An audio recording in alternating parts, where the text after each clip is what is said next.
in vecchia Castello, aspettando un battello.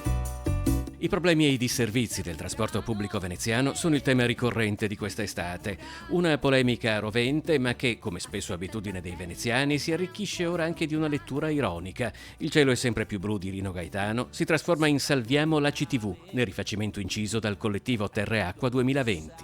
Salviamo la CTV.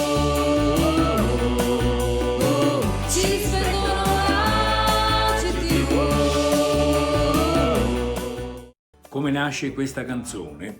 Nasce da un'idea di Marco Gasparinetti e noi come collettivo di Terra e Acqua, di artisti vari, cantanti, musicisti, grafici, ci abbiamo ognuno messo del nostro e abbiamo creato questo prodotto, ma è la situazione grave del trasporto veneziano che genera questo tipo di cose. Il punto di partenza è il trasporto pubblico a Venezia, ma poi lo sguardo si sposta anche su altri problemi della città e arriva fino a Mestre.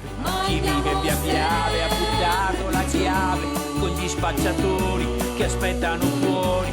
Chi vive a Marghera non esce di sera. Chi grida. Alessandro Bressanello, attore e regista veneziano con un lunghissimo curriculum sia al cinema che a teatro, ricorda come ogni satira porti con sé anche un messaggio. Sì, vai al Lido e non sai se ci torni o quantomeno a che ora torni.